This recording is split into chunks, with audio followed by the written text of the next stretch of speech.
CM Sai ने केंद्रीय मंत्री गडकरी से की मुलाकात। छत्तीसगढ़ की सड़कों के लिए केंद्र देगा 600 करोड़ रुपए। आज प्रधानमंत्री नरेंद्र मोदी से करेंगे मुलाकात। वाड्रफनगर में मिड डे मील मामले में बड़ा एक्शन। 2 प्रधान पाठक संकुल समन्वयकों और स्वयं सहायता समूह को जारी किया गया नोटिस। अवैध संबंध के चलते हुई रायगढ़ के पूर्व एमएलए के भाई की हत्या। 3 आरोपियों को पुलिस ने किया अरेस्ट। जसपाल का शिव की पत्नी के साथ था अवैध संबंध। अंबिकापुर पुलिस ने सुलझाई हत्या की गुत्थी। 2 साल बाद हत्या का आरोपी हुआ गिरफ्तार। पत्नी से अवैध संबंध के शक पर की गई थी युवक की हत्या। कवर्धा में युवक ने फांसी लगाकर की आत्महत्या। पुलिस पर लगा प्रताड़ित किए जाने का आरोप। परिजनों ने एनएच 130 पर किया चक्काजाम।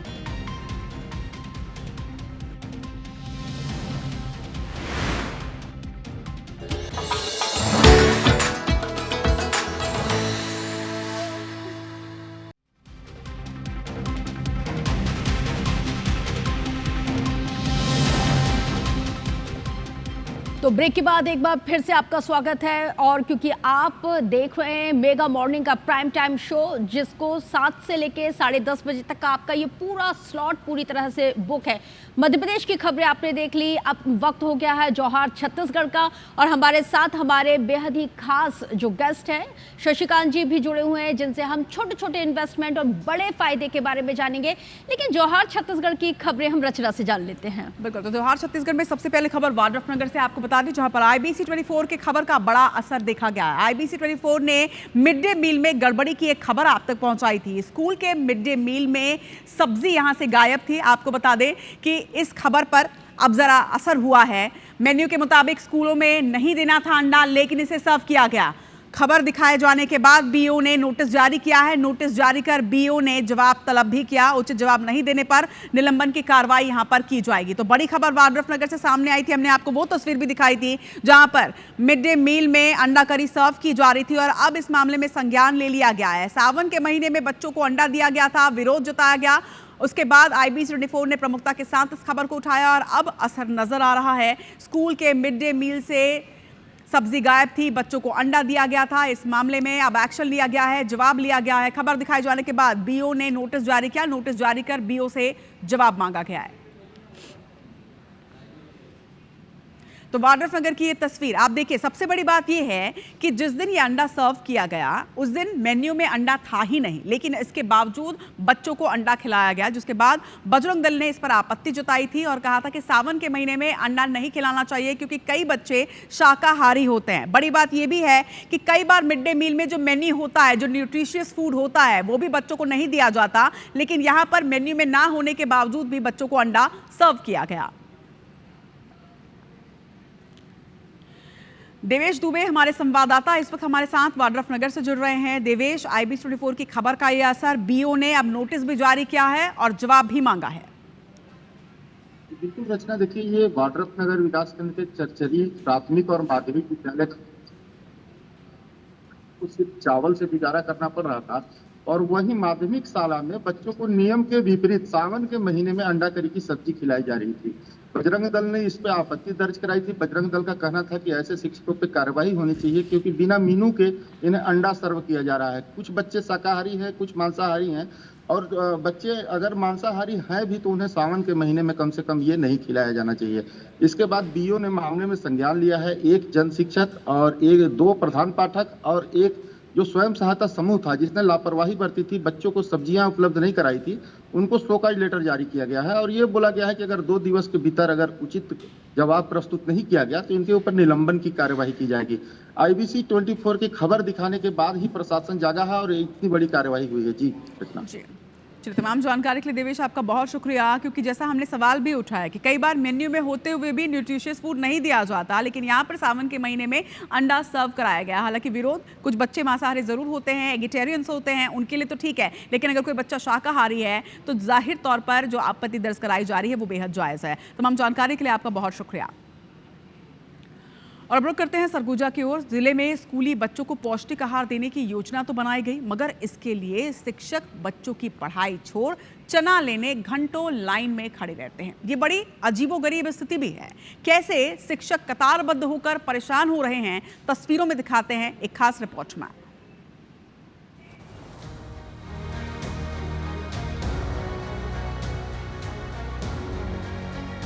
अंबिकापुर बीईओ कार्यालय के बाहर लगी लंबी लाइन और घंटों कतार में लगे ये लोग सरगुजा के वो शिक्षक हैं जो बच्चों की पढ़ाई छोड़कर जिला प्रशासन के फरमान के कारण यहाँ लाइन लगाए हुए हैं।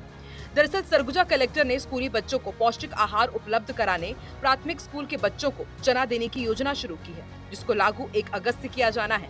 ये मंशा बेहद नेक हो सकती है, मगर इसके लिए जो शिक्षा विभाग ने तरीका अपनाया वो बिल्कुल भी नेक नजर नहीं आता, क्योंकि इसके लिए अंबिकापुर बीईओ कार्यालय में ब्लॉक के सभी स्कूलों के एक शिक्षक को 31 जुलाई को स्कूल में बुलवाया और यहाँ स्कूल में दर्ज संख्या के अनुसार चना तौल कर देने लगे।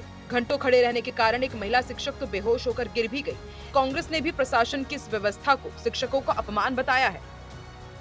बीओ ऑफिस आई हूँ चना लेने के लिए, जो 1 अगस्त से वितरण करना है बच्चों को। बस सूचना मिली थी कि बीओ कार्यालय में चना लेने आना है 11 बजे से। अंबिकापुर विकास खंड के जितने संकुल है उसके अंतर्गत वो सब लोग आए हैं। यहाँ पर क्या है कि हम लोग बीओ कार्यालय में खड़े हैं चना लेने के लिए 11 बजे से, और शासन की ये व्यवस्था थी पिछले वर्ष चना को सीधे हम यहाँ से आहरण कर रहे हैं ऑफिस से, लेकिन इसमें थोड़ा सा ना उठाव और ये इन चीजों में जो परेशानी शिक्षकों को हुई है। जितना अपमान और जितना अन्याय इस शासन और प्रशासन में हुआ है उतना अन्याय कभी नहीं हुआ। आज ये स्थिति है कि शिक्षक चना लेने के लिए लंबी कतार में खड़े हैं। स्कूलों में चना देने की योजना 1 अगस्त से लागू होनी है। ऐसे में चना बीईओ कार्यालय में 4 दिन पूर्व ही पहुंच गया है, मगर बीईओ साहब ने चना संकुलों तक पहुंचाने की बजाय शिक्षकों को उनके दफ्तर बुलवाना ज्यादा मुनासिब समझा। तभी तो शिक्षक घंटों बीईओ कार्यालय के बाहर लाइन लगाकर खड़े रहे। इसमें काफी संख्या महिला शिक्षकों की भी थी। इधर जब IBC 24 ने इसे लेकर डीईओ से सवाल किया तो अपने मातहतों की गलती स्वीकार की और कहा कि चना संकुलों तक पहुंचाया जाएगा और वहां से कोशिश होगी कि स्कूलों तक भी चना पहुंचे। डीईओ ने ये भी कहा कि शिक्षकों को आगे किसी तरह की परेशानी ना हो, इसके लिए निर्देशित भी किया गया है। दरअसल निर्देश है संकुल स्तर तक पहुंचा के देने का, टीचर्स को कतई नहीं आना है और वो स्कूलों में पहुंचा के दिया जाएगा। ये मैं इसको अभी आपके सामने ही बीओ को निर्देशित किया मैंने और संबंधित को निर्देशित किया, और कभी भी ये जल्दीबाजी में जबकि कल प्रदान करना है तो इसने अपनी नासमझी से ऐसा किया होगा। ये कतई ऐसा नहीं होना है, इसको संकुल स्तर तक पहुंचाना है और वहाँ से स्कूलों को वितरित किया जाना है। बहरहाल प्राथमिक स्कूलों में पहले ही 2 शिक्षकों का सेटअप लागू कर दिया गया है। इस पर भी यदि एक शिक्षक चना लेने में व्यस्त हो जाएगा तो भला शिक्षक का स्तर क्या होगा? और सबसे बड़ा सवाल कि शिक्षकों को पढ़ाई छुड़वाकर चना ढुलवाना कितना सही है। अभिषेक सोनी, IBC 24, सरगुजा। स्थिति कई बार ऐसी बनती है जहां पर शिक्षकों की भी कमी होती है, स्टाफ की भी कमी होती है, और कुछ ऐसी ही ये तस्वीर सामने आई जहां पर शिक्षकों को लाइन में खड़े होना पड़ रहा है ताकि वो बच्चों के लिए वो चना ले पाएं। अब शिक्षकों को ही डिसाइड करना होता है कि या तो वो बच्चों को ये चने खिला सकते हैं या तो फिर उन्हें पढ़ाई करा सकते हैं, और ऐसे में उन्होंने पहले न्यूट्रिशन को चुना है। लेकिन बड़ी बात यह कि क्यों स्टाफ की कमी और क्यों शिक्षकों की कमी अमूमन हर स्कूल में देखी जा सकती है, और उससे भी बड़ा सवाल कि स्थिति सुधरेगी कब? जवाब लगातार IBC 24 ढूंढता रहेगा और आप तक पहुंचाएगा भी, क्योंकि सवाल आपका है। लेकिन इस वक्त रुख कर रहे हैं दुर्ग का, जहां पर नंदनी थाना क्षेत्र में स्थित mother Teresa English medium school में एक छोटी सी मासूम बच्ची को सिर्फ इसलिए पीटा गया क्योंकि उसने राधे राधे कहा। स्कूल के संचालिका पर पीटने का गंभीर आरोप लगा है। बच्ची के परिजनों की शिकायत के बाद पुलिस ने इस पूरे मामले में कार्रवाई की है। आरोपी को गिरफ्तार कर कोर्ट में पेश किया गया। इस मामले में दुर्ग जिले के पुलिस प्रवक्ता एलेक्जेंडर खीरो का कहना है कि पीड़ित बच्ची के पिता ने नंदनी थाने में शिकायत की कि जब उसकी बच्ची mother Teresa English medium school पहुंची, उसने क्लासरूम में राधे राधे कहा, तो इस बात पर संचालिका इवन इला एल्विन ने बच्चे को डंडे से पीटा। फिलहाल परिजनों की शिकायत पर पुलिस मामले में आगे जांच भी कर रही है। क्या लगाया बच्ची जब स्कूल से आई तो मैं पहले समझ नहीं पाया क्या हुआ। जैसे वो सो के उठी मैं बोला क्या हो गया बेटा करके, तो मिस ने मुझे आज मारी। मैं बोला हमारी बेटी डांटी, ठीक है कोई बात नहीं, पढ़ाई के लिए होगा करके। नहीं पापा मेरे हाथ में मारी है ऐसा करके। उसका हाथ पूरा दिख रहा था, चिन्ह निशान दिख रहा था। और बोली कि पापा मैं ना राधे राधे बोली तो मेरे मुंह में टेप लगा दिया। बच्ची को मैं पूछी कि क्या बात है बेटी करके, उसको मैं पूछी तो वो बताए कि बुआ मेरे को राधे राधे मैं बोली तो मेरे को मिस ने मुंह में टेप लगाकर उसको बुरी तरीके से पीटा गया करके। फिर जाके हम लोग आवेदन दिए, फिर FIR कराए। उसके पिताजी ने ये बात लिख के दिया है हमको कि बच्ची जब राधे राधे बोली है तो वो उसको बोलने से मना किया गया है। तो इसके भी हम तस्दीक कर रहे हैं और तस्दीक पर अगर हमको इस साक्ष्य मिलेगा तो फिर और भी उसमें धारा जोड़ के भी संचालिका की गिरफ्तारी हो गई है अभी। और अब खबर पत्थल गांव से आपको बता दें, जहां से एक चौंकाने वाली घटना सामने है। दरअसल यहां पर जादू टोना के शक में एक परिवार पर जानलेवा हमला किया गया, जिससे 3 लोगों को गंभीर चोटें आई हैं। इस पूरे मामले में पुलिस ने कार्रवाई करते हुए 4 आरोपियों को गिरफ्तार किया, जबकि 2 आरोपी अभी भी फरार हैं। दरअसल पूरा मामला पत्थल गांव के कोतबा चौकी क्षेत्र के लकड़ामुड़ा गांव का बताया जा रहा है, जहां 26 जुलाई को देर रात जादू टोने के शक में एक फैमिली पर अटैक किया जाता है। मामले में पीड़ित ओम प्रकाश सोनी ने थाने में शिकायत दर्ज कराई है। उनका कहना है कि 26 जुलाई को उनके पड़ोसी बलीचंद्र डहरे ने उन पर जादू टोना का आरोप लगाते हुए गाली गलौज की और जान से मारने की धमकी दी, जिसके बाद बलीचंद्र अपने परिजनों के साथ उनके घर में घुसे और टांगी और ईंट से उनके फैमिली पर हमला किया।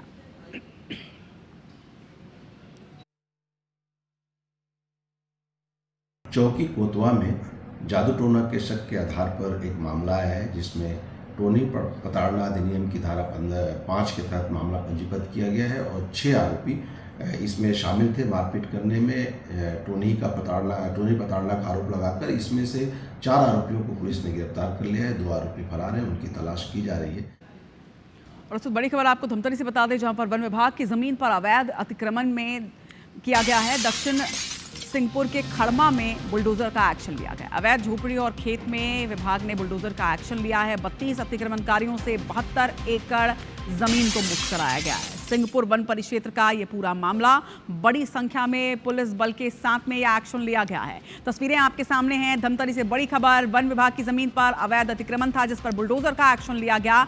दक्षिण सिंहपुर के खड़मा में बुलडोजर की कार्रवाई की गई है। तस्वीरें आपके सामने हैं। यहाँ पर अवैध रूप से झोपड़ियों का निर्माण किया गया था और खेती की जा रही थी, जिसके बाद वन विभाग ने अब दबिश दी है। 32 अतिक्रमणकारियों से 72 एकड़ जमीन को मुक्त कराया गया है। खाली करने के लिए है ना,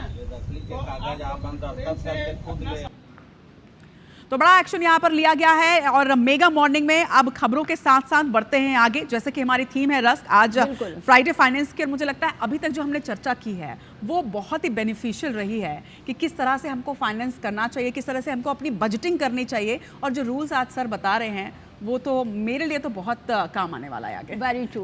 क्योंकि अभी रचना जब आप बुलेटिन कर रही थी, हमारे दर्शकों को खबर बता रही थी, तो मैं सर से यही जानने की कोशिश कर रही थी, क्योंकि हम बजटिंग को लेके बहुत मतलब समटाइम हम फेल हो जाते हैं। ये हमारा बहुत बड़ा फेल्योर भी है।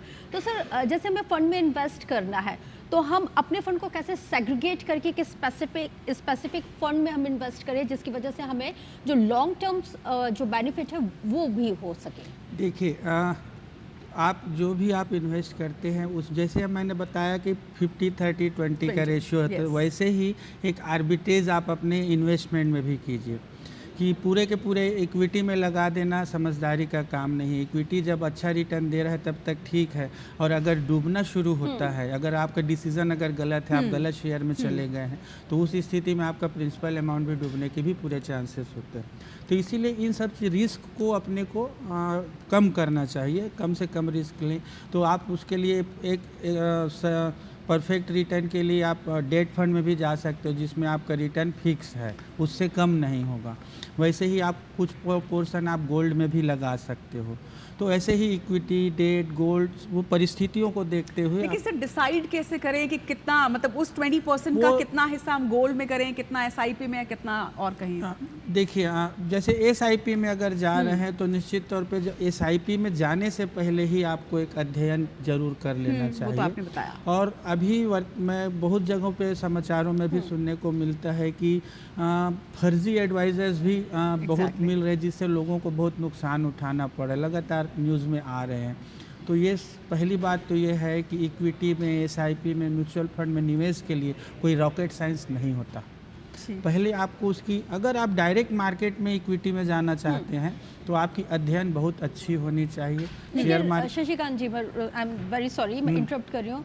हम वो स्टडी कहाँ से करें, कहाँ से अध्ययन नहीं तो करें? मैं बोल रहा हूँ ना, आपको नहीं करना है स्टडी। मैं तो बोल रहा हूँ कि आप अच्छे म्यूचुअल फंड एडवाइज़र हैं अगर, या आप किसी बैंक से जुड़े हुए हैं, बैंक वाले भी म्यूचुअल फंड की एडवाइजरी अच्छे से देते हैं, तो वहाँ आप संपर्क कीजिए। अब आप एसआईपी के थ्रू मार्केट में जाइए। अगर आपको नॉलेज नहीं है तो आप उसकी छोड़ दीजिए, स्टडी मत कीजिए, क्योंकि स्टडी करने में भी आपको बहुत टाइम लगेगा। यानी अपने बैंक के थ्रू एसआईपी पे जाना इज अ सेफ ऑप्शन। आपके एडवाइजर्स हो सकते हैं, बैंक वाले हो सकते हैं, जिनसे आप समझ सकते हैं चीज़ों। अच्छा सर, एक छोटा सा सवाल है कि जैसे कि किसी ने कभी भी इन्वेस्टमेंट किया ही नहीं है, तो उन्हें आप क्या सजेस्ट करेंगे? सबसे पहले अपने पैसे छोटा सा भी अमाउंट अगर वो बचा पा रहे हैं तो वो कहाँ इन्वेस्ट करें सबसे पहले? नहीं, मैं तो और उसके बाद के स्टेप्स? आप बैंक से शुरू कीजिए ना। ठीक है, आप मार्केट को बाद में देखिएगा, पहले आप बैंक में जाइए। आपके सेविंग्स के अकाउंट भी होते हैं, ठीक है, उसमें रिटर्न नहीं के बराबर है ना, तो रिटर्न फिर 2%, 1.5%, 2.5% ऐसा रिटर्न रहता है। लेकिन ठीक है, आप एक बार पैसा जमा करना शुरू कीजिए। जब आपके पास आता है तो फिर वही पैसा अगर लगा कि ये सरप्लस है मुझे, तो वहीं से आप एफडी के साइड में भी जा सकते हो। एफडी में भी 5 से 7% के बीच वेरिएट होता है, वो रिटर्न मिलता है, फिक्स रिटर्न है। एफडी से भी अगर आप ऊपर जाना चाहते हो तो फिर वहीं पे नेशनलाइज बैंक्स में, पोस्ट ऑफिस में पीपीएफ अकाउंट जो लॉन्ग टर्म के लिए होता है, तो 15 साल बाद, मतलब 15 साल का उसका टाइम पीरियड होता है और 7.1% का भी रेट ऑफ इंटरेस्ट चल रहा है, तो एफडी से भी कहीं ज़्यादा है। तो इस तरीके से धीरे धीरे आप शुरुआत कीजिए। और इन्वेस्टमेंट का मैं बोल रहा हूँ कि जितने अर्ली एज में इन्वेस्टमेंट शुरू किया जाए, क्योंकि हम सामाजिक प्राणी हैं, जैसे जैसे एज बढ़ती है हमारे कमिटमेंट बढ़ते जाते हैं, फिर हम बचत उतनी नहीं कर पाते। तो जितनी अर्ली एज से आप इन्वेस्टमेंट शुरू करते हैं तो लॉन्ग टर्म में वो आपके लिए बहुत कंफर्टेबल पोजीशन। बहुत संक्षेप में मैं ये भी समझना चाहूँगी रचना, क्योंकि अमूमन जब हम कॉन्वर्सेशन करते हैं तो हम ये सोचते हैं, ज़्यादातर लोग हमें कहते हैं कि प्रॉपर्टी में इन्वेस्ट कर दो, तो इन्वेस्टमेंट का सबसे बेस्ट जरिया क्या है? प्रॉपर्टी, गोल्ड, या फिर शेयर मार्केट, या फिर म्यूचुअल फंड्स? देखिए भाई, आपकी नीड के ऊपर डिपेंड करता है। भाई मैं बोला, वो जो short term, medium term, long term वाली जो बातें हैं, क्या कि प्रॉपर्टी में इन्वेस्टमेंट बिल्कुल लॉन्ग टर्म का ही मान सकते हो, उसमें लिक्विडिटी का अभाव है। आपको इमरजेंसी केस में अगर आप प्रॉपर्टी को बेचने जाओ तो उसका सही वैल्यू आपको नहीं मिलता है। आप तो मार्केट के हिसाब से उसको जब डील करेंगे तभी फायदा होता है। लेकिन इमरजेंसी केस में रियल इस्टेट का इन्वेस्टमेंट आपको परफेक्ट रिटर्न देगा ऐसा नहीं है, और वो भी लॉन्ग टर्म में ही देगा। क्योंकि अच्छा, दूसरी चीज़, आप जनरली लोग क्या करते हैं, जहाँ रियल इस्टेट की वैल्यू बढ़ रही है वहाँ पे दिमाग लगाते हैं। बढ़ रही है, या एक प्रकार से बोल सकते हैं कि स्थिरता की स्थिति आ गई है। बहुत सारे एरिया ऐसे हैं जहाँ कोरोना के टाइम से तो रिसेशन ही आ गया। रिसेशन वो तो है ही। प्रॉपर्टीज़ में रिसेशन इसलिए भी है कि उस समय से लोगों को सिखा दिया है कि आपके पास हाथ में फंड होना उस समय की स्थिति में बहुत जरूरी। इसीलिए मैं बोला कि आप इमरजेंसी फंड ज़रूर रखिए। इमरजेंसी फंड मतलब आपके 6 महीने से लेके 12 महीने के बीच में जितनी ज़रूरतें हो सकती है, एटलीस्ट उतना फंड आप लिक्विड के रूप में रखिए, कि आपके सेविंग अकाउंट में हो या शॉर्ट टर्म एफडीज में हो, कि उतने दिन तक कि आपकी वित्तीय स्थिति गड़बड़ाती है तो आप मैनेज कर सकते। मतलब कैश फ्लो होना चाहिए। कैश बिल्कुल। तो शायद रचना मैं इसलिए थोड़ा बहुत कैश फ्लो अपने वॉलेट में रखती हूँ।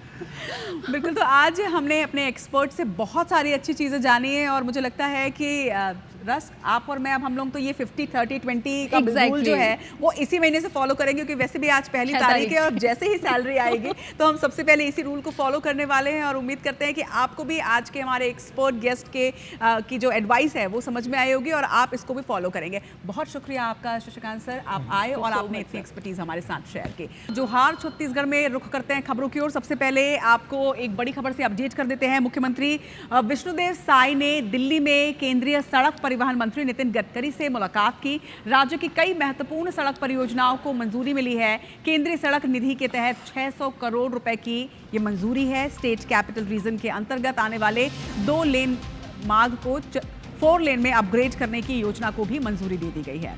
तो बड़ी खबर है छत्तीसगढ़ वासियों के लिए, क्योंकि अब रायपुर शहर के भीड़भाड़ को कम करने के लिए 4 बड़े ब्रिज भी प्रदेश में बनेंगे। रायपुर से दूसरे जिलों तक की सड़कें 2 लेन से 4 लेन में तब्दील की जाएंगी। रायपुर के आरंग और बिलासपुर के दर्री के बीच करीब 95 किलोमीटर लंबी 6 लेन सड़क का निर्माण किया जाएगा, जिसके लिए डीपीआर भेजने को भी कहा गया है। औद्योगिक, कृषि और शैक्षिक क्षेत्रों को ये सड़कें जोड़ेंगे, जिससे बड़ा लाभ प्रदेशवासियों को मिलेगा। इसके साथ ही नागपुर से रायपुर तक प्रस्तावित 300 किलोमीटर लंबी समृद्धि एक्सप्रेसवे पर भी शीघ्र डीपीआर मांगी गई है। मजबूतीकरण के लिए करोड़ों के कार्यों की स्वीकृति दी गई। तो छत्तीसगढ़ के महिला और बाल विकास मंत्री लक्ष्मी राजवाड़े मंगलवार को बीजापुर के दौरे पर रहे। आपको बता दें कि इस दौरान उन्होंने जिले में संचालित विभिन्न विभागीय संस्थाओं का निरीक्षण किया, व्यवस्थाओं का भी जायजा लिया। मंत्री लक्ष्मी राजवाड़े ने संचालित बाल गृह, टुमोरोज फाउंडेशन और बालिका गृह का दौरा किया है। उन्होंने बच्चों से सीधे संवाद कर उनकी दिनचर्या को जाना, भोजन, शिक्षा और योग पर उनकी जानकारी ली। सभी बच्चों को पढ़ाई के लिए आवश्यक सुविधाएं मिल रही हैं या नहीं मिल रही हैं, ये बच्चों से भी बातचीत की। इसके साथ ही अधिकारियों को उपलब्ध कराने के निर्देश भी दिए हैं।